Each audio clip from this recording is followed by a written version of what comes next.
I kept going back to it over and over again. That's great. Yeah, that's one of my favorite tracks on the new album too. 48th Dream was just kind of something that was birthed in the studio. Our drummer Michael Hebner, he had written this melody, and I think he and Armando, our bass player, got together and just kind of riffed on some ideas. And yeah, yeah. So then, I also I have Brazilian and Scottish ancestry, and so Mm. I started learning the berimbau. Oh, awesome. And yeah, and so like in like one of the final sessions for this track, I said, "Hey guys, is it cool if I play berimbau on this?" And they were like, "Sure." Oh. So yeah, the same session that I recorded that bagpipe motif that happens at the end, I also laid down some berimbau, and so yeah, that became 48th Dream. Gotcha. That's really interesting. So I maybe was I didn't know that this would come up so early in the interview. Mm. But you mentioned that. So okay, well, a couple things actually. So one thing is that I did feel like was the Berimbau. Were you like basically running right alongside with the chanter with that Berimbau? Were the two of them kind of moving along with each other? Or was it more Um, drony? Or what were you doing with the Berimbau there? Because my ears might not have picked it out well, but I felt like there was something that I thought maybe was a synth or something back there. right, yeah, okay. So there's a couple things going on. I know Armando, because so when we track in the studio, we track drones and channers separately. And Yeah. Armando had taken some drone samples and he'd run them through a bunch of effects and stuff. And so Mm, that's that kind of like really echoey, like yeah. reverby kind of like pad that he did. And so he did layered that on top of some drum stuff that Mike did, and then I think the berimbau on top of that. The berimbau is like the boom, ba-da-da-dum, boom, boom, Oh, I ba-da-da-dum, see. So it's boom, more boom. plucky. I was Yeah, imagining it bowed. I got you. right. Yeah. Gotcha. Now the berimbau, it there's no frets, right? It's like one of those free string things, right? It's just yeah, it's like a long bamboo stick with a metal string down the side, and then a gourd, which kind of acts like a resonator. Mm-hmm. And so you've got two tones with it. You've got like they're basically a half step apart. And mine happens to be in B flat, so it goes perfectly Perfect. with where we pitch our pipes. Yeah. So, yeah. Gotcha. Well, and then the other thing that you brought up that I was wondering about is it, I don't know I don't know if this is niche or not. I don't know. Do you ever get into reggae music? I've been Oh excited yeah. about reggae for a long time myself, and I wondered about that actually just listening to your music. Like Hmm. sometimes I did think like I feel like maybe I have a guess at some of the stuff these guys listen to, outside of piping. You know what I mean? Yeah, that's good. We have a lot of different influences. I've really explored the catalog of like King Tubby, Hmm. and a lot of the dub stuff. I really dig it. So, Right. Yes, that's definitely. Have you ever heard of? There was a duo. It was a bass rhythm duo that did some stuff with some of the early like Bob Marley and Peter Tosh guys. There was Sly and Robbie, hmm. Sly Dunbar and Robbie Shakespeare.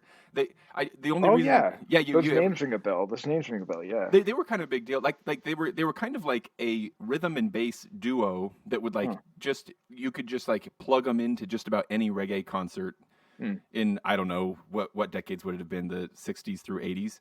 Right. They would just show up playing with anybody, in So a they're live like they're show. like side they're like sidemen. Yeah, they were like sidemen, and they were as a Okay. team together. And then they were kind of a big deal, like in studio after that, kind of during the Ah. transition directly into dub, as the reggae music started to become electronic. They were a big part of that. Hmm. And I did wonder about that because like some of the stuff you guys are doing did kind of make me think of that. But you mentioned that oh, what are their names again? I hate to be dismissive of Oh Michael yeah. and Armando. Michael and Yeah. Armando, Michael right? Armando. You got it. Yep.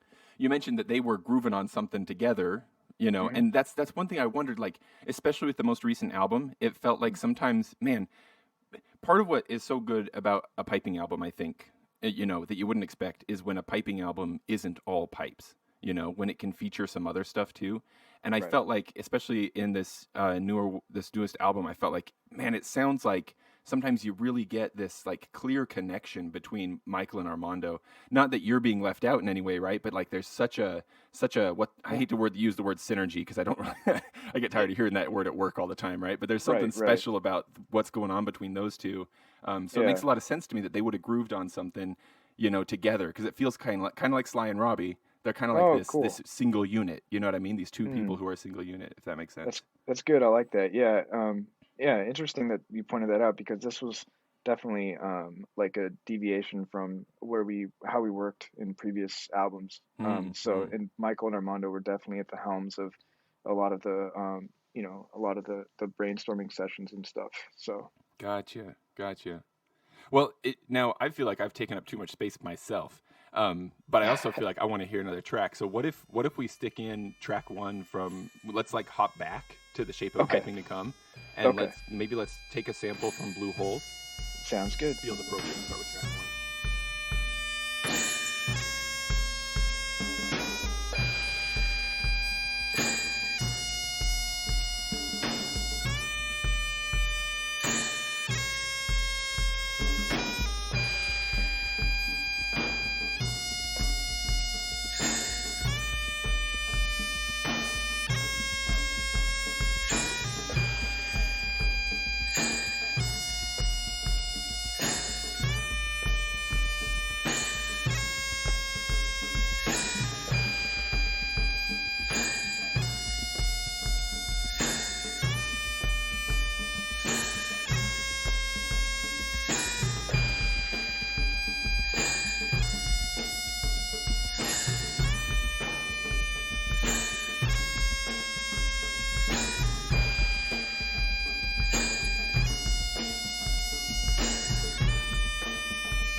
So Blue Holes was one of the first songs that I wrote for this band. Um, you know, I at some point, um, I decided that I wanted to take a left turn with my piping and venture more into uncharted territory. I started listening to um, the late Rufus Harley, and I had that question too. yeah, yeah, Yeah, go that's on. part of my journey. But Yeah.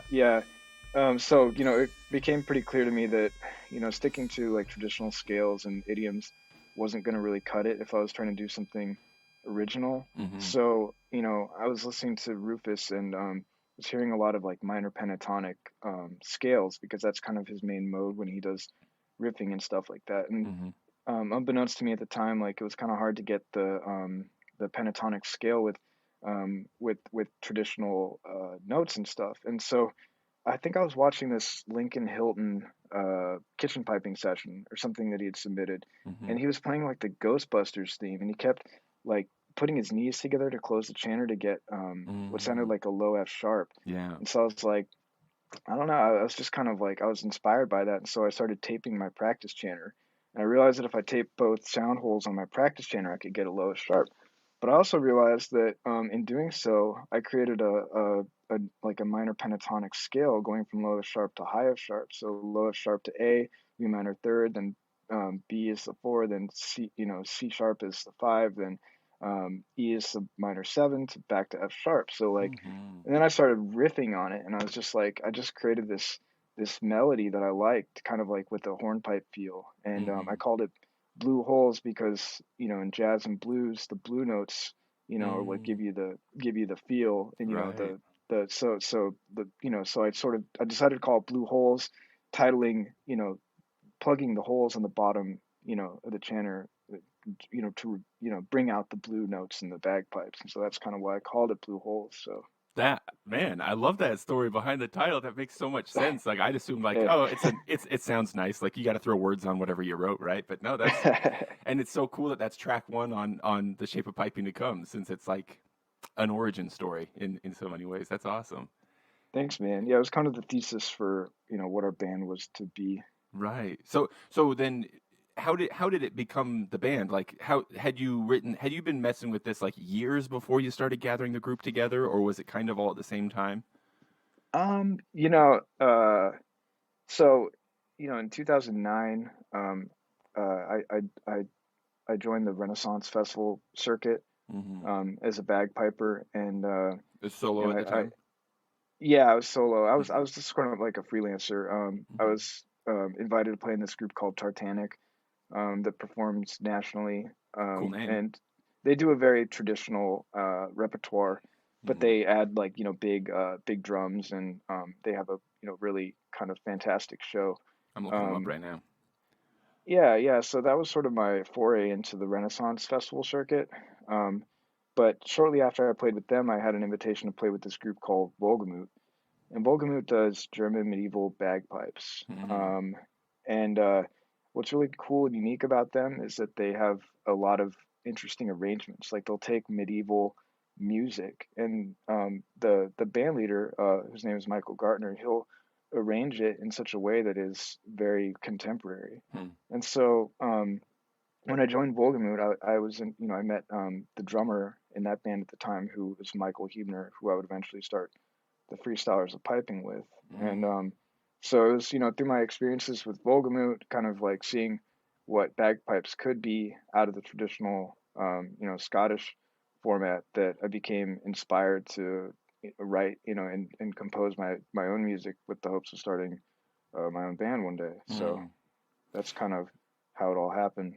So there are so that's one thing that stood out to me as I was listening through your entire catalog of what you've done in the studio, is that there's a surprising lack of like oh, how do I put this, like I don't want to be rude to anybody, like whatever kind of art they're doing is totally cool, right? But it seems like it would be very tempting for somebody, if you've got a highland piping background and you're trying to go into this like, oh, make it cool kind of thing, where it'd be like, I'm gonna play Scotland the Brave, and you guys, I'm gonna play a little bit fast and you guys play drums in the background, you know what I mean? Like Right. there's a surprising lack of that, in your albums. Though I was curious on with the Notorious Jigs. Mm. I didn't recognize any of those, but were any of those, did any of those happen to be like jigs that you'd picked up in your pre freestyler days that you are, molding and messing with, or is that not the case there?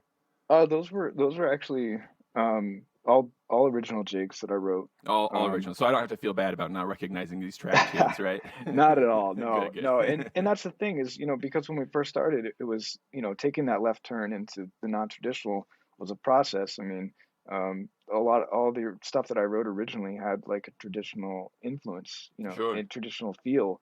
Like, I would start off, writing jigs, or I would start off writing reels, or like Blue Holes was, intended to be a hornpipe. Hmm. So it's like, yeah, I mean, I think you can hear the traditional influences the most on our first album, The Shape of Piping to Come. I really like that, though. Like, I mean, like I listened around to tracks of your stuff Hmm. before you and I talked about doing this interview, and so like I was familiar with some, like the Cultivator for sure. I definitely had Right. heard the Cultivator a lot of times before then, Oh, cool. but having this interview as a reason to like almost make this studious, I listened through chronologically several times, and that was really fun because it's like early you can hear hints at what will become a major theme later, in a way, you know what I mean? it's Oh, I a like i that. i, Yeah. I really enjoy like the willingness of an artist to put stuff out as they're in process of figuring out what their sound is, Oh, makes for this awesome. really cool like history book almost, where you can go in a time machine and see how stuff comes together. Well, thanks, Um, man. yeah, and so but maybe tell me a little bit about that traditional background. Had you played with pipe bands? How did you get started on the practice chanter? Take me way back. Yeah, I mean, this is that question that every piper has answered a million times. Mm-hmm. Mm-hmm. So for me, the journey started when I was probably like 11 or 12 years old, and I was doing some research into my family, history, and my grandmother showed me my great grandfather's kilt, Mm-hmm. which is the Duncan tartan, and it's just mesmerizing to me when I was that age. And shortly after, I think I saw the movie Braveheart, and I There you kind of go. yeah, I told my grandmother I was really into this. And so of course, what did she do? She signed me up for Scottish Highland dance lessons. And you're And like, so Grandma, yeah, that's well, not what yeah, I yeah. meant. Yeah, but I mean, I thought it was cool. Like, I mean, like the sword dance was really intriguing to me, Yeah. at that age. It's like, wow, you get to dance over a sword, it sounds dangerous, it sounds cool. Not Sign to me up. not to be So, like too like gender conformist, but I've always felt like the sword dance is the best marketing to get young men into dancing. Like, well, there are weapons. Oh, I'll do that, you know. totally, totally, yeah. And I definitely fell for it. So, yeah, so I signed up for that. I was a dancer. I danced for like 3 or 4 years, did Highland dance. But, at some point, yeah, I mean, I was looking around the class. As well, I'm the only guy in here, and I think I was not at the age to really be able to appreciate that, Yeah, that was and not yet a bonus. not quite yet, no. Yeah. And so I think I expressed interest in doing something different, learning the bagpipes. And so, yeah, I got a teacher, picked up a practice chanter, and started, my lessons. And Hmm. so that's kind of where the journey begins. Was it always solo from the beginning, or did you find a band to play with? It was, the town that I grew up in, the city, Tucson, had a Scottish Arts Society, and the Scottish Arts Society had basically a lot of different types of organizations within it. So there was the Seven Pipers pipe band. There was the Highland dancers, which I started with. There was a country dancing group. There was like a Cayley band. All under the umbrella of the Seven Pipers Scottish Society. Mm-hmm. So Gotcha. Gotcha. Yeah, I got some friends out there in Arizona. Are you still out there in Arizona, or have you? I feel like you're. Did you say I live in LA. you live in LA? Yeah. That music video for the Cultivator made me think that you were on the East Coast for some reason. Like some of the places that you were at and stuff, I was like, oh, that's got to be what, New Jersey or New York or something. But that must have been in Yeah. California, huh? Yeah, we were in East LA. Yeah. Well. In the City Terrace is where we filmed that. We actually had a fan that we met at one of our shows, and she invited us to film a music video at her house, which is where that video was filmed. So I really like that video a lot. I'll put a link to it in the show notes. It made me like it, and this is not a dig at all. This is huh. praise. It made me feel like transported to my childhood. It had such a like a late '90s like mainstream punk rock kind of feel. Like some of the footage is sped up, and it's like the band running around pissing off the lame neighbor and the cop Good. and that kind of thing. You know, it's like Love it. Yeah. uh, Definitely, definitely. Yeah. I mean, I used to watch like VHS, like punk rock videos with my yep, with my best friend in high school, and yeah, even when I'm watching that, I get that kind of nostalgia as yeah. well. Very well done. I love that. Thanks. Speaking of Lincoln Hilton, I shouldn't say Lincoln. Like, I shouldn't give credit where it's not due. Of course, Lincoln Hilton's a big deal, right? But he did a really great Belly Dancer Hmm. tune or cover, and of course that's a Gordon Duncan tune, right? And so Yes. here's my laying a whole lot of pipe to to make a connection. Yeah. I'll insert a little sample of the Belly Dancer here as well from your first album, Okay. because I really like that.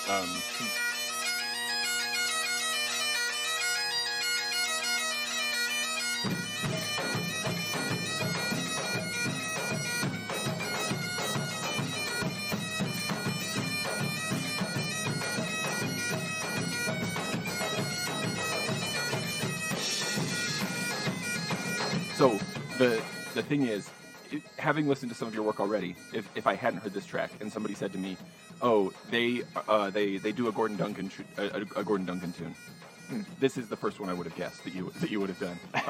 So is Gordon Duncan as big a deal in your piping as he is for all pipers, or is this tune in particular one that stands out to you?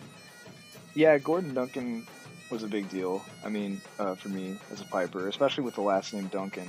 Oh, that's true. That's right. And sorry, I meant to ask you too. I don't know tartans well enough to know off the top of my head, but do you wear a Duncan tartan kilt when you're like doing your Ren Fair shows and stuff? No, actually. I don't wear a kilt when I play at the Ren Fairs.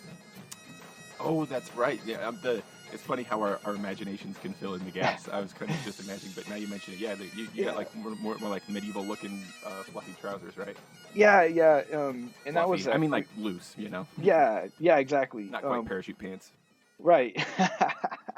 Right. We started with the Scottish look. Mm-hmm. I mean, that's what a lot of the bagpipe bands on Ren Fair circuit do. You know, it's because it's just something a lot of bagpipers have. You know, you have a kilt, you know, and then you buy a Jacobite shirt, you throw it together. Right. And then, yep. You know, that's the uniform. Yep. Yeah. But at some point we decided, well, we're deviating from the Scottish stuff. Musically, we might as well aesthetically too. So that's So I put down the kilt and I put on the medieval parachute pants, and the rest is history. I don't want anybody to feel upset with me, but personally, I think those medieval parachute pants are a lot more comfortable anyway. I don't have anything against kilts, but like worrying about messing up the pleats and stuff like that. Yeah. It's a little more cash. Yeah. So it's got that going for it too. Yeah. And do you feel like part of it is the modalness of the belly dancer? You know, you mentioned like in how Rufus was grooving too. You know, I wondered, is this part of what drew you to this tune as well? I think it was the time signatures. Oh, gotcha. Yeah, I think it was the odd time, the odd meters and stuff, because a lot of the Renaissance fair bands dig like playing in 7 and 5 and like stuff breaks my brain, man. Yeah, I can do 2, 4, and 8, and really you get to like 6s and it's still throwing me off. So the odd numbers, oh my goodness. Yeah, I mean, it kind of made it more challenging for me eventually, because I mean, like, with Volgamut, the band that I went on tour with for like 6 or 7 months, we had this tune called Peak Zeben, which is like a Finnish folk song or something, I think it was, and it was in 7. It just had this roar. It was the coolest thing I think I'd ever played at that point. I loved to play that tune. But the band leader, he would always push back when I'd ask him if we could play it for the crowd, because he's like, the crowd just doesn't get it. They don't get it. He was like, they just don't get it. He's like, but I'm like, but I love to play it. So anyway. My entire context for anything in 7 is Money by Pink Floyd. That's the only right. one I've ever been able to hold on to. Yeah, it's a classic 7 groove. I think it's cool. I'm going to look up Volgamut because it's intriguing to me that the angle they were taking was medieval music arranged to contemporary style, where I feel like what's more common is to take a contemporary pop song and arrange it in a medieval style, or do it on medieval instruments. And so going the other direction sounds like a lot more work, but also sounds a lot more interesting to me. Right, I heard that's kind of a thing recently, like bardcore. Yeah, bardcore. That's right. Heck yeah. Yeah. Yeah, I listen to bardcore. I'll admit it. Oh, cool. Yeah, you have to give me some recommendations. Yeah, man, there is some good stuff out there for sure. Nice. And it feels like we gotta kind of put a pin in it, and when we're looking at that album, The Shape of Piping to Come, that's from 2015, right? Yes. So it's been a minute. There's a track on there, the titular track, The Shape of Piping to Come, is track 8 on there. Yes. So we got to talk about that one. So I'll play a little bit of it. And actually, I was thinking maybe I'd play a bit of track 7 too, because that's the heavy hitter. Because I really like the way the heavy hitter goes into The Shape of Piping to Come.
So the heavy hitter was I wrote as an homage, or an ode, I guess, if you will, to Michael, the drummer in our band, because he just plays that tapan with such force. And tapan is the big drum.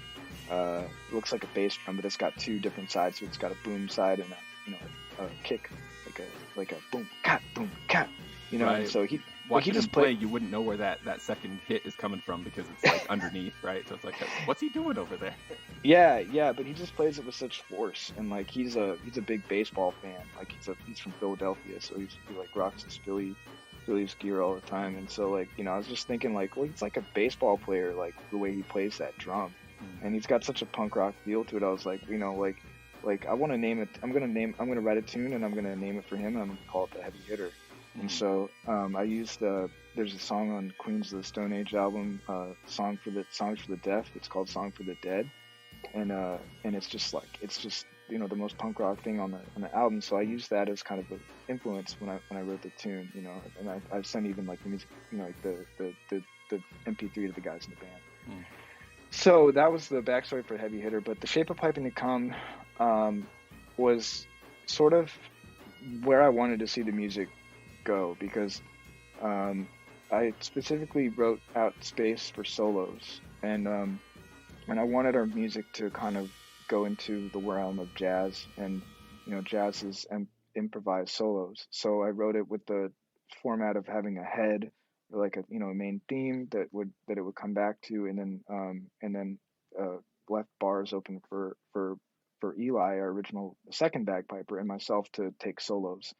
Okay, that's one thing I was wondering about, is if you were doubling tracks with yourself or if you had two pipers on that first album.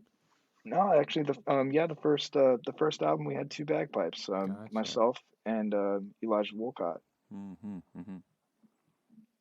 Awesome. So from there, then just moving through the albums, is the next one from 2019? Is it pronounced Tupelo? Tupelo? Tupelo. Mm-hmm. Is that Portuguese? It's actually a Tupelo. It's named after Tupelo Turn, which is the street that Mike Huebner's parents live on in Delaware. See. I was guessing that it was like, not knowing that you had any Brazilian ancestry before, I was thinking maybe French or something. Like it must be like a word for like a triple turnaround or something like that. Right, yeah. No, there's. I hate to shatter the mystique of the. I know. No, it's funny though, because whenever Mike writes something, he just picks a random like street or place that he's lived, or some location that was significant in his life. So that's why you have things like Farewell to King Zessing, which is on our new album, which is like Farewell. King Zessing was like, I don't know, like an apartment building he lived in. That's so funny, because like even the use of the word farewell, right, just feels like some sort of gravitas there, And so I was like, King Zessing. That must be like an Urdu word for an emperor in the Middle East or something like that, Yeah, it's good. It's good that like even when our stuff is named after mundane things, there's still a mystique around it.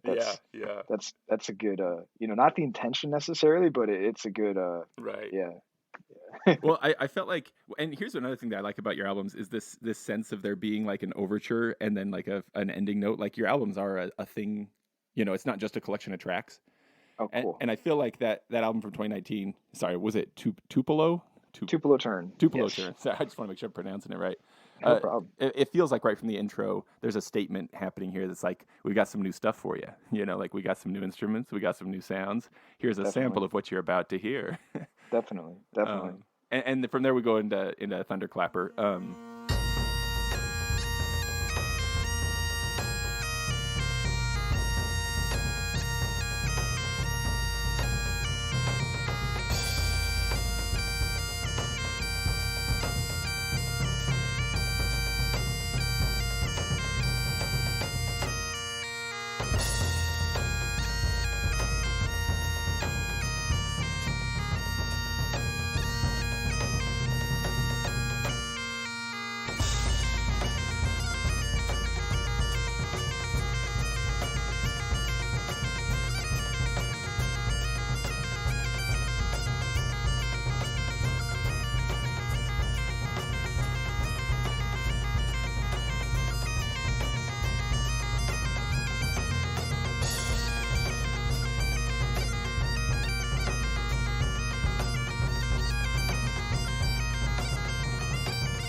I, I wanted to ask about the Runaway reels. Yeah. What about these ones? Are these all originals as well, or any of these trad Yep. tunes that you've remolded? Yeah, those are all original reels that I wrote and Look at put that, together. man! I'm going from impressed to more impressed. You didn't lean on your trad like the common marches at all for these albums, did you? Not at all, no. And that was very intentional. I mean, our whole point was to do new stuff. Yeah. I mean, like, so when I wrote these reels, you know, I wanted, you know, every reel to have a key change, because that's another thing that I'm big on. I mean, I just, you know, I got so tired of the traditional. I mean, everything sounds in the same mode. Everything's in the same key. You know, you're either, you know, B flat mixed Lydian, or you're, D major, you know, or you're B minor. You know, it's like, you know, it's just so I wanted to do something right in different keys and different modes, and so that's kind of where I went with this one.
Now this is probably something that anybody who listens to the show is tired of me asking. I maybe have my own hang up here, but when since you play on a B flat chanter, when you're writing, both when you're thinking about it, if you're tinkering on a keyboard, when you're writing it out in software, on paper, etc., Mhm. is that all happening in like written B flat, or are you working it out in concert A, Mm. and then translating that when you get on your pipes, since the typical pipe notation is in A rather than B flat, as it were. Yeah, that's a great question. This is actually, and it fits in chronologically with where we are in the albums too, because prior to the Tupelo turn, we never had to think outside of the bagpipe scale. Mm-hmm. Like Eli and I were playing together, and so we were using, we were treating the bagpipes like it is, as a transposing instrument, but Yeah. never having to actually transpose. But then, when the Tupelo turn came out, we started playing with a bass player, and so our bass player Armando is really knowledgeable. I mean, he has his master's in music performance, Mm. so he really gets it. And we explained to him what was going on with the bagpipes. And so I wrote all my charts for him, in the bagpipe, in A basically, and he transposed them to B flat. Dang, that's a bass player you got to hang on to, man. That's awesome. Yeah, yeah, but there's more. He actually, if you know like anything about stringed instruments, like it tunes open E on the bottom, then A, then D, then G. Mm. So when he played, he actually tuned each string up a half step, Mm. so that he can actually read our charts in A, but he's playing them in B flat because Right. he's tuned his strings up. So There you go. There you go. yeah, So so it he makes came it to, he playing came to easier meet too. you. Yeah, That is exactly. handy. Have you ever tried Yeah. concert A chanter and taking your drones down even further? I've never dropped down to low A. I I've haven't never either, done but it. that's kind of the next purchase that I'm like thinking about. Yeah, Is like, oh, maybe it'd be fun. I don't know if things yeah. get unstable the further you go or what, but I think like low is the way to go, and I know it's contrary to what popular opinion might think, and oh, dude, yeah, and competition piping only goes up. It's going. yeah, We're gonna reach a yeah, critical mass someday. I don't know when we're gonna get there, but man, stuff keeps climbing. yeah. No, I'm telling you, man. Like, low is the way to go, and I didn't realize it until I played in Volgamut, because those medieval bagpipes are in A. Mm, A Dorian. That's the home key for those bagpipes, and I was just like, wow, it sounds fat. Like, it just sounds bold. yeah. It's nice. Hmm. Making a case for A. That's one thing. So I have my oldest. Well, I've bought like practice chanters and drumsticks and pads for like all my kids, even though like way before they were ready for them. But my oldest Hmm. is finally like actually learning bagpipes in earnest. But Oh, this is cool. on the tail end of having done like 4 years of piano and music theory as well. And so now Yeah. I'm having to explain to him like, okay, all the stuff that you learned about music, like you got to ignore some of this stuff and pretend like it's not the case when you're learning bagpipes, right? And I'm Yeah. kind of watching this happen in his head. It's like, well, it's fine, but at the same time, like, why does it have to be this way? And so like partly as like even more motivated for like the sake of the future generations. I'm like, Yeah. why can't we standardize? And let's pick one, B flat or A. Let's make our Yeah. instruments play that, and let's make the notation match it too. Yeah. Yeah. Well, I'm only one man. We'll see. I think I don't know. I think that some of the newer generation is starting to latch on to the benefits of music theory. I know that I don't know who I follow on Instagram, but some of them, like maybe the National Piping Center always posts Mm. blog blog blog posts by a guy who has studied music and tries Oh, to is it educate Timothy people. Cummings? Because he Maybe writes he writes some very music theory-ish stuff for them for sure. I've seen some it stuff could from be him. It's him. been That excellent. could be Yeah. it. He's out Yeah. of Vermont, a small piper more, I think, these days, but he's done a lot of highland piping too. Anyway, I wanted to ask you about Rufus Yeah. as well. You mentioned Rufus. Oh I yeah. I like Rufus a lot. It took me a while Mm, to like him. I think a lot of mhm, pipers, the first time we see or hear him, we go, "What the heck? He's just yeah. squeezing him. Like he's not really Mm, doing anything." I think it takes mm, some listens to realize, no, he is doing something, and it's cool. But yeah. I also am curious because I haven't like studied his life much. Like Mm, I once saw a picture of his son next to a painting of him. mhm, That's about as much like digging into his story I've done yeah. is seeing that Yeah. photo. Like I mostly have just listened Yeah. to his music, and so in fact, his has been my favorite to use. I'm trying to make like some little Instagram ads for my Mm, bagpipe clothing thing that I'm doing, and it's yeah. I love using his tracks for it. I don't know, just partly because of the uniqueness of it, and partly because I've Yeah. just come to love his music. But do you feel like he knew what he was doing? or do you feel like he stumbled upon some stuff by accident that ended up working? Rufus is an anomaly. Yeah. He is my favorite bagpiper in the history of bagpipes. Um, he and I've actually gotten close with his family too. Have you really? That's awesome. Yeah, I just when I was in DC, or I was in Maryland at our last gig, and I had lunch with his youngest daughter, Noah, and America, who is his son, who you referenced, who's in that painting. Mm-hmm. He and I are close, and I've played a couple gigs, and I've even done a recording session with him. Oh, that's So awesome. What does he play? I didn't even realize he was a musician. yes, he's a trumpet player, Gotcha. and Handy, so handy. A couple of B flat instruments together, huh? you got it. Yeah, Works out great. yeah, yeah. So I've become close with his family. The story behind Rufus is that he heard the bagpipes on TV during the late John F. Kennedy's funeral procession, Mm. and he was inspired. So he's from Philadelphia, and I think he took a train to like Manhattan and bought a set of bagpipes from a pawn shop, and I think his first pipes were like Hardy's, Mm. anyway, so he basically took them home, and he's self-taught, um, and Oh, but his wait. background, I did actually, sorry to interrupt it. I did actually hear a story yeah, about him. Maybe you can tell me if this is true. That when he was oh, learning, neighbors would call the cops and he would right, hide the bagpipes.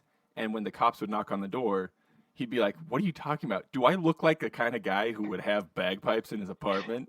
And the cops would leave him that's alone and he'd go back to practicing. that's a true story That's from a what I true hear. story. Yeah, yeah, yeah, yeah, yeah. That's That's it. great. Yeah, actually, actually, if anybody wants to dig further into, the story and life of Rufus Harley, his family just released an album called "The Keys of Justice," which is a live concert that he put on, and I mean, the music is great, but the highlight, I think, of the CD is all of his talking in between the songs, Oh, because he really? basically tells his life story in between the music, and I'm pulling he's it up right now. I'll put some links to this album in the show notes as well. yeah, the Keys of Justice is really it's great, and I mean, I learned so much about Rufus and so much about his ideology. I mean, he's got an amazing message, I think, about life, and just yeah, the more I know, the more I learn about him, the more in love and enamored I become with who he was, and just his vision and his music as well. So That's awesome. So then tell me yeah. about your track, Rufus, and we'll play a little bit of it as well. Did this come together from, is this based off of his music directly? Were you jamming? Did you write it out precisely and Oh man, carefully? What's up with this track? yeah. So Rufus, I mean, as we know, when you admire somebody, in your pipe band or your community, it's tradition in, pipe bands to like write a tune for somebody. For sure. Like Yeah. that's what I did with Heavy Hitter, for Mike, our drummer, the Yeah. cultivator, which we talked about earlier. I wrote for our old bagpiper Eli. Oh, Um, gotcha. yeah, but Rufus, I said, I said to myself, why hasn't anybody ever written a song for Rufus Harley? I Hmm. mean, it seems so obvious, like, and especially with how much he'd come to inspire me. So, by this point, I had figured out that you could actually do a pentatonic scale without taking down the lower sharp. I was like, okay, well, if you just play C natural, you can do the same thing. Hmm. So I took that and I just kind of ran with it. And so I tried to make the funkiest sounding like hornpipe or reel that I could imagine. And so that's kind of what became Rufus. It's just like, let's just bring out the funk. And that's kind of what I tried to do. So that was, and so, in doing so, I dedicated it to Rufus. Well, not that I have any right to say, nor that it needs my approval, but it seems to me like something that if he can or if he could hear it, I think he'd like it. I think it fits right I in. hope so. I hope so. It's funny though, because on the studio recording, Mike and I, the drummer, we actually had some back and forth. He didn't want the track to be so short because Rufus, when we performed it live, didn't have like that introduction or middle section. It was just the hornpipe, and we just played it straight through twice. And so the album version is different from the actual kind of artist vision for that. So I see. yeah.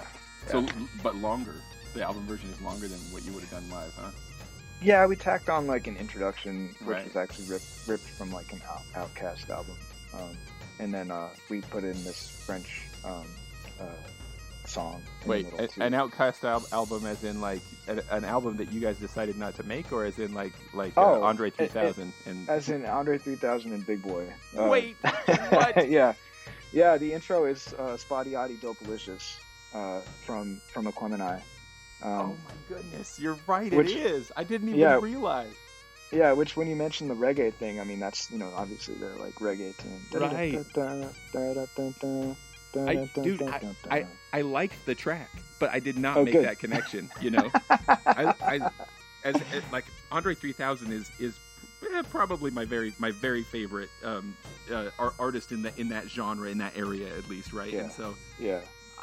No, this is just delightful. I'm gonna go back and listen to that with even more joy now. That's awesome. Yeah, cool. And so it's sort of bookended, or it starts with Spotty Oddie Dopalicious, and then we do the James Brown hits, the bum bum bum bum bum Yes. bum bum, and that was intentional. Like I wanted that tune to start with James Brown hits because I mean, like I said, I was trying to bring the funk out. Mm-hmm. So I was like, okay, so That'll I'm gonna get it write out. Rufus, write a funky piece for Rufus, complete with James Brown hits, and then so then and then in the middle, just to kind of go completely to the left, we threw in this tune that we played with Wolgamut, which was called the Tortillon, and in Wolgamut we played it. It's in 3/4, but Mike was like, well, let's write it in 4 and put like a backbeat behind it. So we actually rewrote it as this intermission kind of piece, and then went right back into Rufus. So I feel like that even adds like more to it. That like it feels like, and again, I'm no Rufus Harley professional here, right? But it feels like the fusion of like disparate ideas and traditions and genres, it was key to what he was doing. And so to do that in the track yourself feels like a meta homage as well. You're right, actually. And now that I think about it, in that album, The Keys of Justice, he does a whole medley of national anthems on the Scottish bagpipes. Really? Interesting. So yeah, once again, it's like, it was not intentional to think of it like that, but now that you mention it, I'm like, wow, yeah, I guess so. Yeah, it's like there are multiple layers of connection here, right? It's like keep digging. It's in the DNA of this track. Yeah, That's really it's cool, man. So then you came out with this most recent album. Right now, as we're recording, it's the tail end of 2022. I think probably this episode won't come out till the beginning of 2023. So, but while we're talking, this is this year's album. Yes. And I don't know. Speaking of maybe pulling ideas from other artists, maybe we can hop over to just the first track, Sunny. Okay. Here's another one that it took me a minute to realize that I'd heard something like this before, and that's part of why I think it's great, because it's like it's not just a carbon copy of the original. But are you a big disco guy too? Like how did this happen? What made you go, I'm going to put that on bagpipes? Because I would not have made the connection personally. Yeah, what made us do Sunny? Well, I guess the backstory here is that we released Tupelo Turn in 2019. And then, the next year, obviously, 2020, the world shut down. And I found myself working at home with a lot of free time. And I think it was around the same time, actually, I got connected with Noah and America, Rufus Harley's children. And started talking with them and just deciding that at that point, I just decided I'm going to dive deep into being a jazz bagpipe player. I was like, I got the time now. I'm working from home, and I'm just going to do it. Because like I've already started to explore the surface of what Rufus did, but now I just want to dive in. So I started taking music lessons with a friend of mine from college who studied jazz, and he's a saxophone player, and so I was meeting with him weekly, and he was teaching me kind of like the foundation of jazz theory. And I already had a decent understanding of music theory, but I'd never taken it to jazz. So we started working together, and I started practicing improvising, and the Freestylers were getting together and doing jam sessions because we weren't gigging, because all the rent fairs were closed. And just starting to kind of like, dip my toes into improvising. And so then, out of nowhere, Armando comes up with this idea. He's like, he's like, I've been thinking like what kind of tunes would work for you to just blow over, and he's like, he's like, I found this great song. It's a Sly and Family Stone song called "If You Want Me to Stay," and it's a great tune, and we started jamming along to it, but I couldn't really get it. I wasn't developed enough in my improvising skills. And so then he was like, he's like, well, let's try a different one. He's like, I know a song in the same progression, and it's really good. It's another classic. And like he played it for me when we were on tour, because things opened up again and we got on tour. And it's like, okay, show me this YouTube video of like Bobby Hebb and Ron Carter playing, I think it was Ron Carter on bass, playing this version of Sunny. And I had my Blair digital chanter at the time, and we just started playing it together. And by that point, my improvising had taken off, and like I was able to actually like blow over the keys and stuff. And so, so yeah, I think when we got together after that tour to practice, we were just like, well, let's try Sunny, because we were looking for something that I could improvise over easily, and that it was a recognizable tune, and we just, I don't know, it just kind of clicked. And so we're like, well, let's put Sunny, let's do Sunny. So yeah, so we did it. Oh, I'm glad you did it. I think it's a great track. And this was this was the one that really like also like lit the thing up in my head that made me go, man, the cohesiveness of your bass and rhythm section, like again, that's not to leave the pipes out, but it's like it's such a strong foundation to be blowing any solo instrument over. Those guys are locked in. Yeah, they're both very studied and they're in their instruments. I mean, Mike went to school at Temple University and majored in jazz performance on drums, and Armando, a classical upright bass, performance major as his master's. So, are they also both really, really tall? Because like the cover of this photo, it's like, okay, yes. Hang on. Either the piper is a short guy, or he just went and carefully picked out the tallest possible bass player and percussionist he could find. Well, it's both. A little bit of both. Yeah. I'm pretty short in stature, but those guys are definitely on the taller side. So, I mean, like I'd seen some like YouTube videos of you guys playing and stuff, but you're usually pretty spread out on the stage, And so then that cover photo, it's like, oh, hang on a sec, your bass drum barely clears their heads, It's true. Big Yeah. guys. Yeah, well, I think that's on my mom's side of the family. There's a lot of short Brazilians. Gotcha. Back down south. Yeah. Well, tell me more. So I guess Clark Park is another one that I don't mean to beat the Rufus Harley horse to death, but that's one that like if I hadn't known listening to that track, I would have been like, man, this sounds like Rufus Harley. Was that on purpose too, or is that just some of the influence coming through? Not at all. That was a tune that Mike wrote. That's one that Mike wrote, really? Yeah. Maybe it's a Tower Suggestion then, but like that one to me, I was like, is this off of a Rufus Harley album? Like it felt that way to me. I love that it feels that way because that's definitely not the intention. Like, Mike is really into like prog rock. Like he listens to a lot of Yes. He's like a Rush fanatic, and like stuff that I never listened to growing up. I was more of a punk rock fan.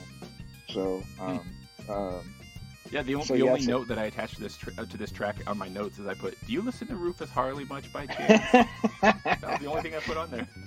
I love that that's where your mind went with it. But yeah, this was I think in Mike's own words, it was if Wayne Shorter and Yes like wrote a song together. That's so how he likes he's putting together his dream team for this one, huh? Yeah, exactly. Yeah, that's cool. But it's really fun to play live. I really like performing live.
I'm trying to think to myself, like, after I edit this all together, is there any such thing as too many samples? There's not. Let's look at another one. Can you tell me anything about? We mentioned before Farewell to King Sessing. So like even though I think most people would say that like the Cultivator is their favorite of your tracks, I would guess. I mean, I love the Cultivator, and it's kind of a standout tune, right? Is it? This one, like, if I had to choose a favorite, this one would be in the running of the studio stuff you've put out. I like this tune a lot. Oh, great! Thanks, man. Do I hear Armando doubling up on your drones with the bass, or are there some, like, I guess what I'm asking is like how much post work goes into some of these tracks, like where you're recording the drones and the chanter separately? Like, is there any limit to how wild you'll get with what you do afterward? Do you add synths? Do you know, like is there any limitation? And what's going on with this one? You know, is there a whole lot going on in the background that's subtle that that maybe I couldn't put my finger on, but listening to it, it's like not just drones.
The precision is really strong.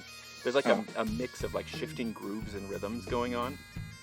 But it all, like maybe it's just the headphones I had on or something. But it's like sometimes it felt like there was more than just drones, kind of tonally filling up the space. And I wondered if you had some synths, or maybe 3 or 4 tracks of drones, and you were doing different ambient settings for them or something like that.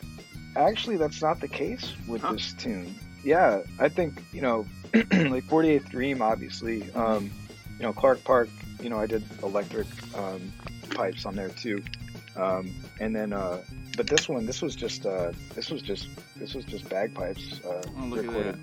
Yeah, drones tracked separately from the chanter. And then, we tracked this recording too. So we went in separately and recorded our own parts to like a click. But, whereas for like Sunny, like that was like the third out of like 4, live takes. Oh, gotcha. So, just everybody playing all at once, huh? Yeah, because we wanted to get the feel, like the jazz albums, like usually they would go into the studio and just improvise, take the best take out of the bunch. Dude, this is a tangent, but where you're a jazz guy, there's this. Have you heard of this piano album that what's the comedian's name now? I want to say Benjamin. He does the voice of Bob from Bob's Burger and BoJack Horseman. Oh, yeah, I know that guy. What is that guy's name? It's important. I got to figure out what his name is. John Benjamin. John Benjamin. Did you know that he did a piano jazz album? I had no idea. Okay, look, this has nothing to do with your music, so I apologize. But I feel like this needs to be out there in the world as much as possible. The album is called "I Really Should Have." Subtitle: Learned How to Play Piano. At least I think that's what it is. He didn't know how to play piano. He hired like a jazz quartet, quintet, something like that. Maybe it was just a trio. It's definitely a bass, some percussion, and maybe guitar. He hired him for a session. He didn't tell him he didn't know how to play piano. Sat down in the studio. They did a whole album, and he put it out. And he played piano? He played piano, yeah. You got to check it out, man. It's hilarious. It's love so to hear funny. That. It's you can tell. So he had a rhythm section. Yep, he had a full rhythm section who definitely knew what they were doing, and then he was just soloing over them. And it's like, as you listen to it, you're like, okay, this is obviously a guy who has listened to jazz albums, It's like he understands the form, but he has no idea what the black and white keys mean. It's so... Hey there, friends. This is me from the future doing the post work on this. I was seriously digressing from the interview at this point anyway, so this seems like the best spot to interrupt the flow of the conversation to insert an ad read. So, just remember, like, same stuff. You can follow the show on social media. You can also follow the Freestylers of Piping on social media, and David himself, he's got his own account there. I've got links for all this down in the show notes. You can send emails into the show. I've been experimenting with ways to make the show overall louder, and especially make my side of the conversation louder. Unfortunately, you probably noticed in this episode, every once in a while my double tracking turns into some echoing. There was some sample rate issues or something. I'll tell you what, this has been a real trip learning all kinds of cool stuff here. So I apologize if that makes you feel a little dizzy at all. Just, stick with me, folks. I promise the arc of improvement is long, but it curves toward better sound quality here at the Droning On podcast. Remember, you can leave positive reviews. You can support the show via Patreon. And in fact, this month, January, our Patreon giveaway, we do these drawings periodically for books, albums, t-shirts, all that kind of cool stuff. So January's giveaway to patrons of the show was one of Dr. Steph's books. So February's giveaway is going to be the winner's choice, either a Freestylers of Piping album or some Freestylers of Piping merch, because the Freestylers of Piping have merch over at bagpipeswag.com. So support the show, support me, and support the Freestylers of Piping as well. Got some sick merch over there and lots of other cool stuff over there as well. So go check it out. Check out the Freestylers of Piping wherever you can stream good music, and even better, go buy some of their albums on Bandcamp. That'd be even better, especially on a Friday. If you hit a Bandcamp Friday, then that's the very best. Anyway, sorry to interrupt the flow. Let's get back to the groove, back to the chat, back to the. Man, I am so sleepy.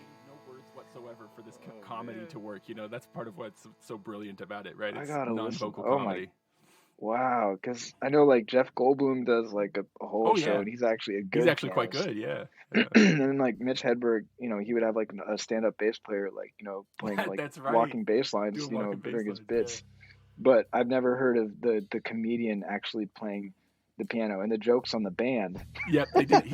I've heard him do an interview about it. He's like, they had no idea. And he said the first 2 or 3 tracks, like they were confused. Then they got kind of angry, but by the end they were okay with it. Oh my god, that's fantastic! Wow, thank you for telling me about that. Yeah, man. I hope it brings much joy. Yeah. Let's see. So, sorry, let's reel it back. I wanted to ask you about Trio Part 1 and 2. Are these two parts of one big set that you cut in half and stuck something in the middle, or are these two separate things? Yeah, this is one song that we split into 2 tracks. Gotcha.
And it's also the title of the album.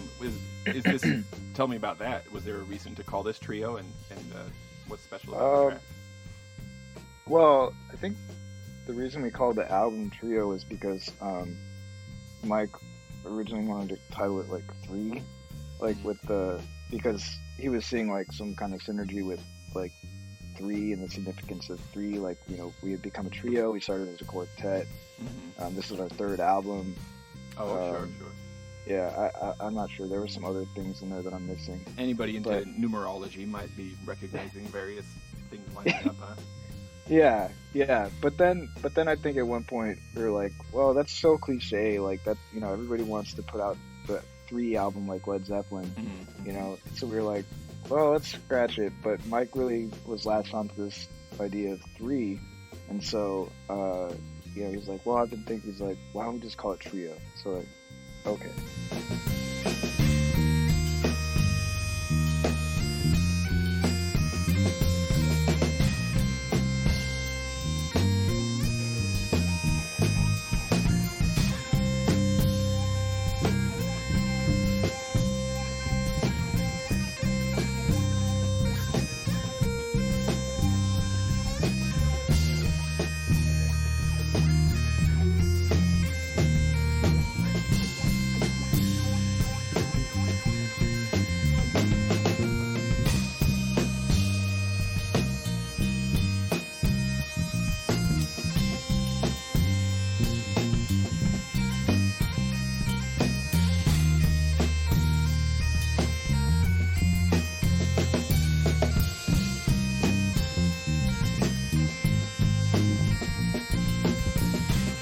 So for the tracks, was there a reason to stick Longshore Hawthorne in there? Like, did that track somehow fit in there from live shows or something, or did it just feel like this is too long as a single track, so let's cut it in half and put something else in there?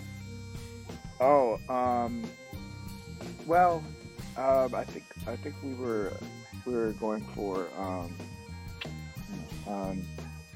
we just wanted to split it up. We just wanted to Yeah. split it up to get some more variation, because I mean Trio is just like a 7 or 8 minute long jam. Mm-hmm. I mean, I plug my bagpipes into an amplifier and run it through an effects chain, and the idea was to improvise and kind of showcase some of that. Gotcha. Yeah. But yeah, it just it felt a little too jammy, so we split it into a couple tracks, and then that other track, Longshore Hawthorne, was probably the most experimental thing we did on that album, and that has a lot of synth stuff. You were asking about that earlier. Yeah. So yeah. Who plays those when those need to go in? Do you have one guy in the team who really likes that, or is it a collaborative thing? Armando. We couldn't have made this album the way we did without him. He was like the missing piece when it came to like all the studio stuff.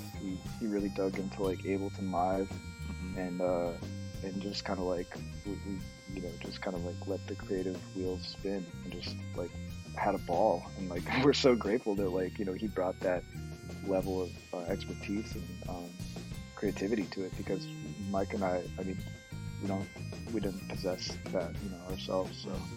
So is he kind of your mix and master guy too, or do you guys go to a studio and hire somebody to do processing and stuff too? No, I have a guy that I go to. His name is John Myers. He has his website's called getmixed.net, and he's a industry guy. He's got a lot of experience, mostly in like hip hop and R&B and pop. Mm-hmm. But I met him through a friend of mine, a bass player, so every now and then I'll be like, hey John, I got some more bagpipe stuff for you to mix. And I don't know. Is he excited about that, or does he kind of roll his eyes like, here it comes again?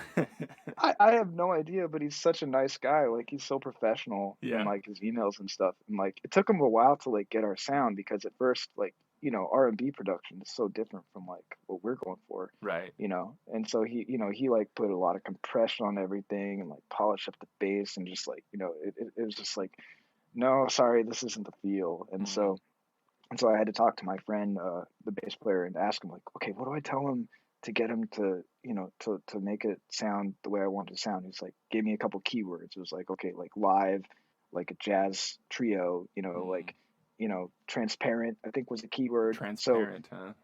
So just unprocessed, and so like finally, I got, after a lot of back and forth between John, I got the mix that I was looking for. And so he did the mastering for us too, and we couldn't be happier with the results. So. Oh yeah, it sounds really great. I mean, like at this point, I've listened to it on loudspeakers, Bluetooth headphones, corded headphones, kind of in the car, kind of all the mediums, and it's always sounded great to me for sure. Cool. Thanks, man. It feels like that's surely this is challenging with any genre of music, but it does feel like bagpipes maybe because of how rare it is that a professional would come across them, and so there's not as much of a library of experience out there. But it does seem like the way that it is captured in the mic and then the way that it's mixed afterward can make a huge difference. You know, there are some bagpipe albums out there that like I know that the playing is excellent, but I can hardly listen to it because it's almost painful, you know, to the ears physically. And there are other albums too out there where you go, the piping's great, sure, but whoever mixed this is an artist, because that's you know, like the depth of the drones and the, you know, the clarity of the chanter. It's such a challenging thing, I think, to get a good mix out, you know.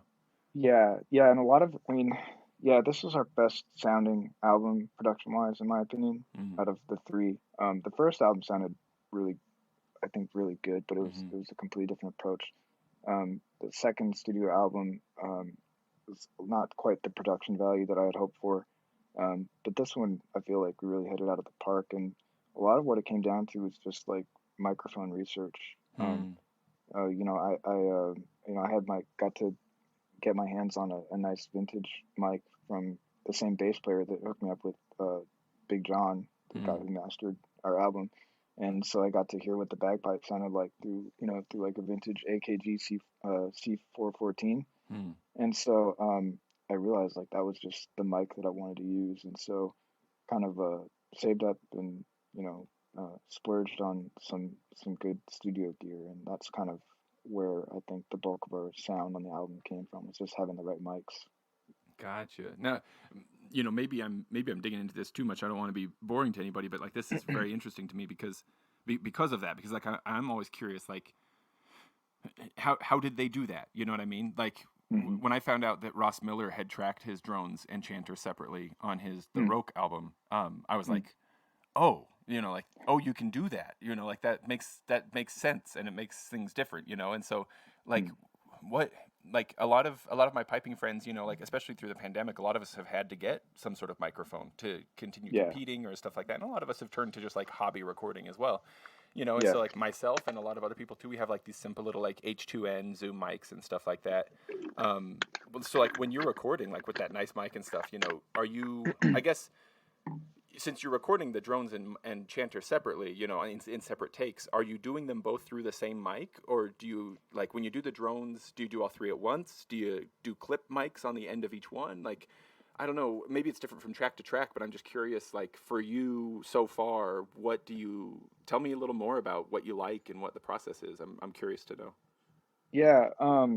So the microphone that I borrowed to record the pipes on Tupelo Turn with was it's a vintage AKG C414 BULS, which is a very favored mic for its flat frequency response.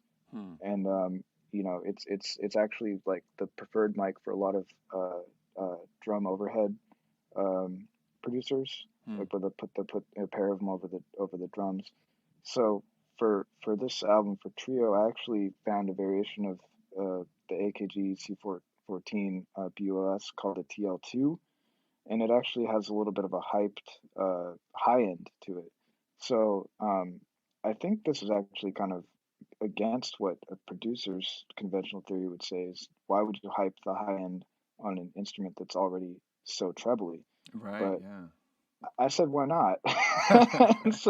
and so so I picked up a TL2, and I actually also got a tube a vintage. It's not vintage. It's made by Universal Audio, but it's a tube preamplifier. Hmm. And so I put the TL2 through the tube amplifier to kind of like warm up the sound a little bit and bring out some of the low end. So so I used that on my chanter. I used on the TL2 through a tube preamp Hmm. on the chanter, and then I ended up using the same thing on my drones. But I don't think it, you know, I think I could have gotten away with just using like a regular BOLS without the tube pre on the drones. But Hmm. yeah, I just decided to kind of like go all in with the with the tube Yeah. sound. So Oh, it yeah, does sound great. And it's also like, of course, it's not to say like this is the only way to do it, right? Like everybody's right, going to have a different way to do it. That's part of why I'm so curious, you know. yeah, I know that like Judy Barker, who's done like piping songs. She has like small pipes and she sings with them. She's Yeah. talked about how like she cannot do separate tracks. She needs to be doing all of it at once, right? Oh, Or she doesn't feel like she can yeah. do it at all. And so she gets, 4 or 5 mics all around her, one kind of Oh, focused on the drones, one kind of focused on her yeah. mouth, one kind of focused on the chanter, right? And then one for Yeah. overall or something along those lines.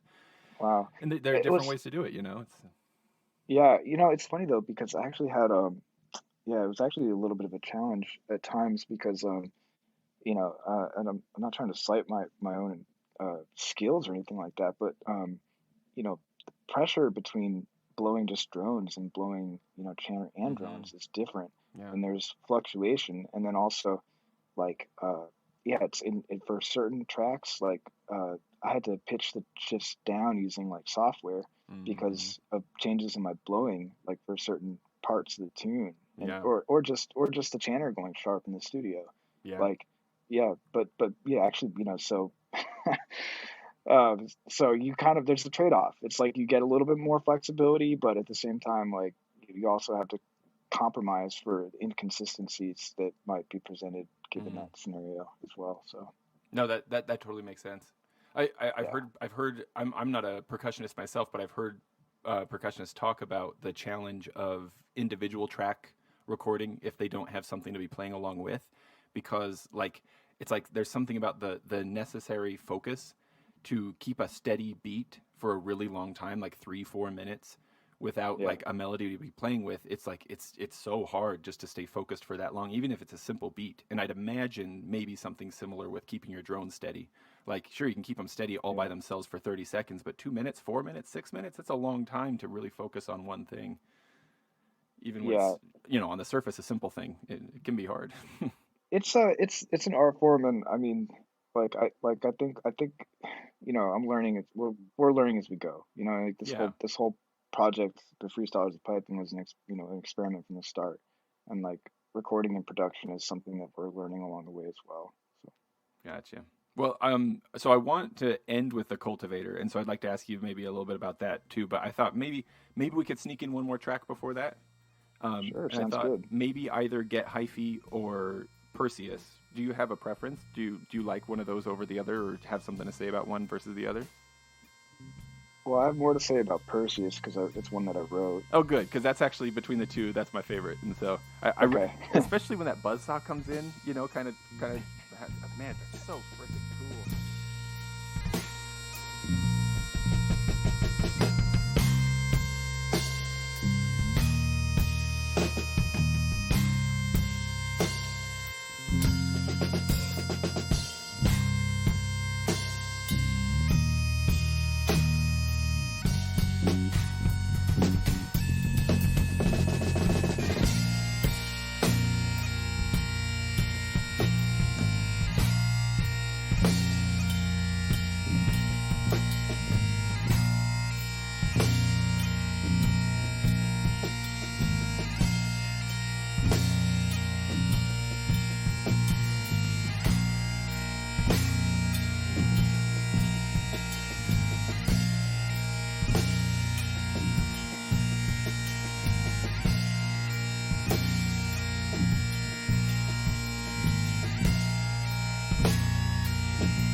Okay, so Perseus is at its core, it's a P-rock.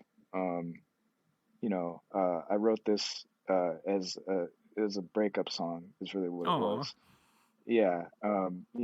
So it's a lament for Mm-hmm. for the relationship that was. Yeah. It's sort of how I got out my feelings at the time. Yeah. I was listening to a lot of Black Sabbath, a lot of Denzel Curry, This is and good breakup music. yeah, Black Sabbath and and hardcore raps from Florida. Mm-hmm. That's a good way to go through a breakup. So anyway, so out of all that, came this idea for P-Rock. I was just like, I needed to get it out on paper because that's usually what I do, with music. It's a form of expression, writing and stuff. So I started writing this P-Rock, and meanwhile, I'm also really into like doom metal and stoner metal, Mm-hmm. which are like derivatives that were basically came from Black Sabbath, and darker side of things. And I've always seen this parallel between like doom metal and P rock for some reason. But Interesting. yeah, but because doom metal is really slow and it's Mm. heavy. It's heavy, like Yeah. emphasis on the heavy. Like it's just, and to me that's what a lot of P rock can be sometimes too. Like the first P rock I ever heard was The Flame of Wrath for Squinting Patrick, Sure. and Yeah. like Great one. even then I recognized like how macabre it was, and how dark. And so like that That was my one in first subject impression. matter as well as musicality. That one's one that really gets its gets its message through its music, doesn't it? Yeah, and that was the first one I heard live at like a Mm. piping school when I was like, 12 or 13 years old. Mm. So so to me like it just seemed natural for like doom metal and P-rock to come together. And like given, my mood at the time and what was going on in my life, Yeah. No, I was like, well, I don't want to like force you to like say anything about your past love or anything like that, right? But it does occur to me like, wait, didn't Perseus kill Medusa? Isn't that what Perseus did? oh, Wasn't it there's Perseus that beheaded Medusa? Is that what's going on here? the funny thing is I actually know nothing. I know very little about the mythology actually. Okay, I Perseus there's some kind of collective unconscious thing happening in your head then, because there's definitely a story there. Yeah, we're about to get really meta because the reasons it's called Perseus is way different. Yeah, so uh, I'm not sure if you're into like astronomy, but there's this galaxy, cluster of galaxies called the Perseus cluster of galaxies, Hmm. and I think scientists measured like a note from the black hole at the center of this galaxy cluster, Oh, okay. um, I'm that googling is it like right now. yeah, it's supposedly like the black hole is emitting a pitch that is 42 octaves below a B flat. So Interesting. it's like a B flat, but just like as low as you can go. Yeah. Like it's not even audible, by the human ear. So Right. if you pitch Right. it up, that then you can actually determine the pitch. But so I'm like, okay, so my drums are in B flat. I got the doom metal thing going on, and like we're talking heavy. So Perseus, like how heavy could you be? How heavy could you get? Yeah. B flat, The density 42 of a black octaves. hole, that's pretty heavy. Yeah, yeah. And meanwhile, the whole time I started listening to this band called Sun. They're a drone metal band, which also goes hand in hand with bagpipes Sure, because of they play course. drone music. Yeah. So I'm trying to, and I'm doing this electric bagpipe stuff, and I'm trying to get my pipes to sound heavy. And I read about what type of amps they use to get their tone, Mm. and they use these Sun Model T amplifiers from the 1970s, which are just like brutal sounding. And so like I communicated with this amplifier manufacturer, this guy who was trying to resurrect the Model T from the 70s by doing like clone reproductions. This guy in Sweden, and he contacts me out of the blue, and he's like, I want to make you an amp. So I'm like, all right, okay. So like anyway, so I acquired one of these Sun Model T amplifier.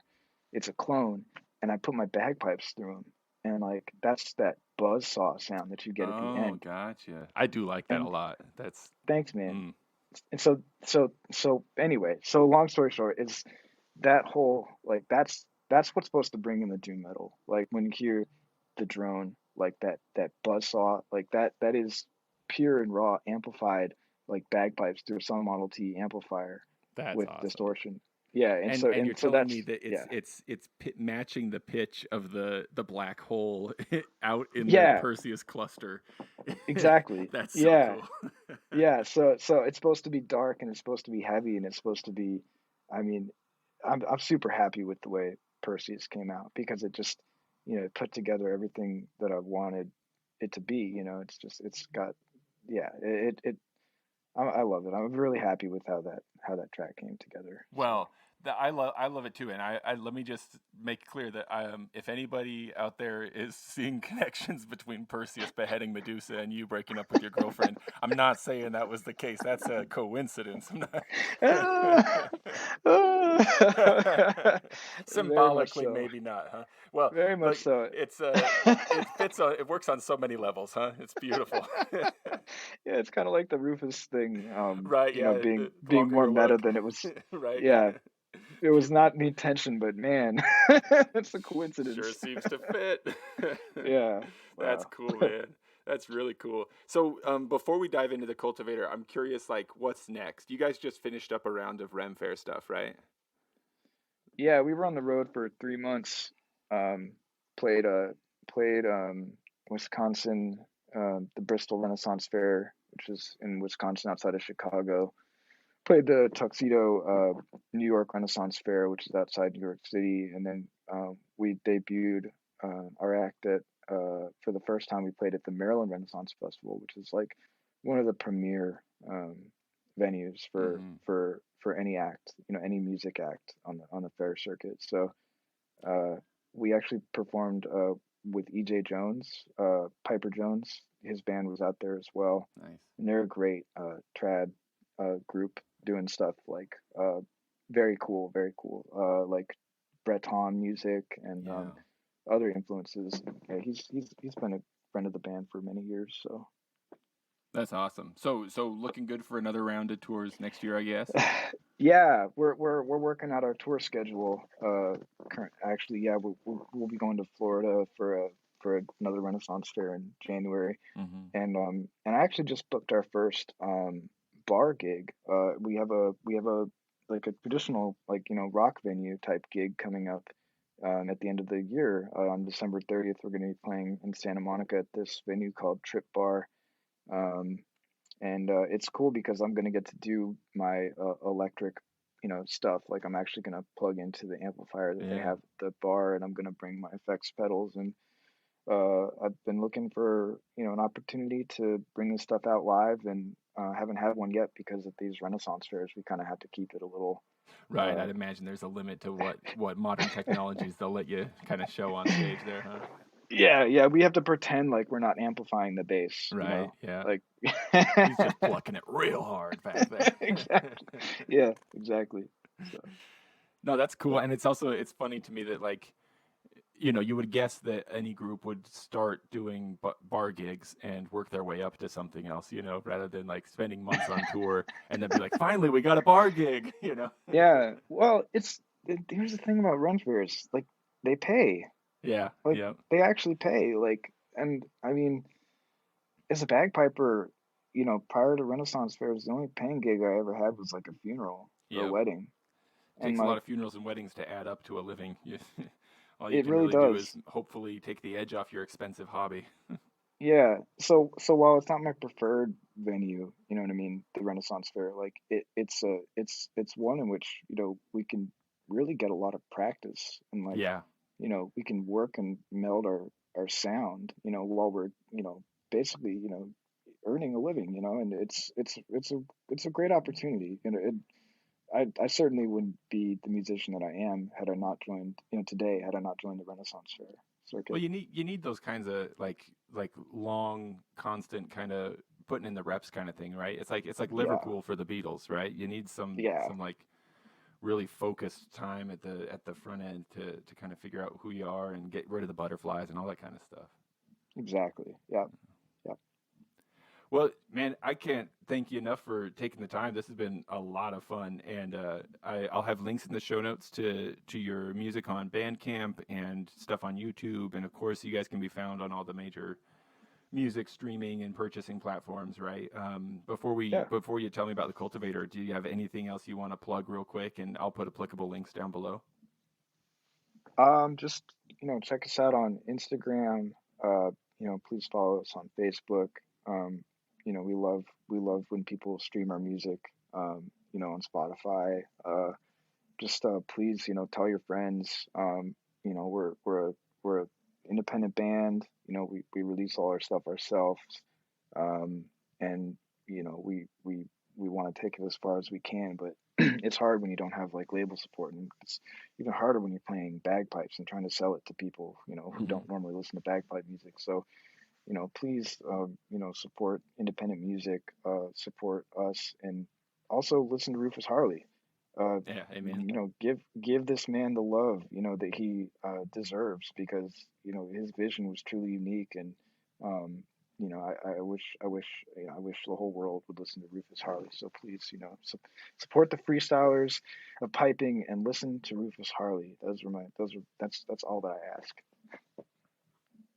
Beautiful. Now, this is stepping out of the interview. I can either have exactly what you just said fade into the cultivator, we could just end with that, or do you want to tell me anything about the cultivator? And as you're telling me about it, as you get to the end of telling me about the cultivator, that's where I'll fade it in. It's up to you. I don't mind talking about the cultivator though. Tell me a little bit about the cultivator, and then I'll just see what fits best in post. Okay, cool. All right, so the cultivator, so I wrote this tune, dedicated it to the Elijah Wolcott, who is the second bagpipe. Well, when we first started the band, we were a quartet. We were 2 bagpipers and 2 drummers, and Eli Wolcott was our second bagpiper. He had just come out of this band that he started called Kudu, and when he left Kudu, he joined us. And eventually Eli departed the Freestylers of Piping. He found a job in the marijuana cultivation industry, and he actually, shoot, I don't know if I could say this. I'm kind of putting him on blast, but he posted on Facebook all the time. This is what he does. Like he quit our band to grow marijuana. It's basically how it goes. Is he in And Colorado, so I don't know. Well, we were living in LA, so he started working. There's just a lot of South Park episode references coming to my mind immediately. Yeah. Maybe this isn't where you want your podcast interview to go, but he basically this is how we're ending it. This is perfect. Yeah. He quit the Freestylers to grow marijuana commercially.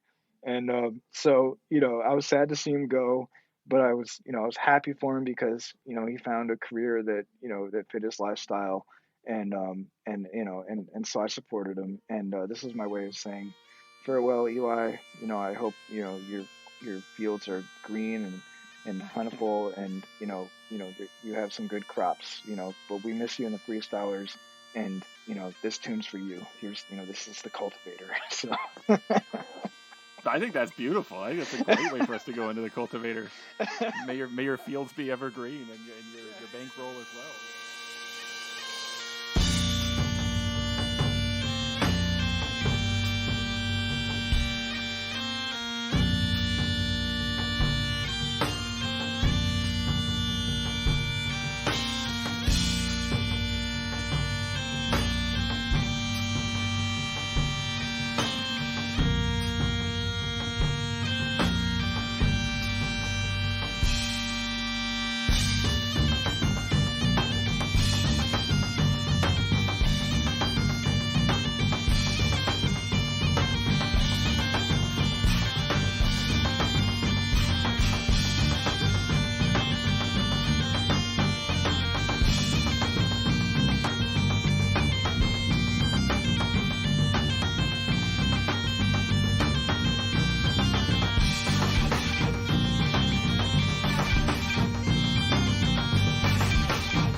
just a tiny little postscript. David did indeed reach out to Eli to check how he might feel about his award-winning grass growing being mentioned in the show, and yes, indeed, he was cool with us leaving it in. He was just sad that David didn't mention that he has won some awards for his excellent crop. It's that good. So many congratulations to you, Eli. And once again, go buy music by the freelancers. The freelancers. I'm so sleepy.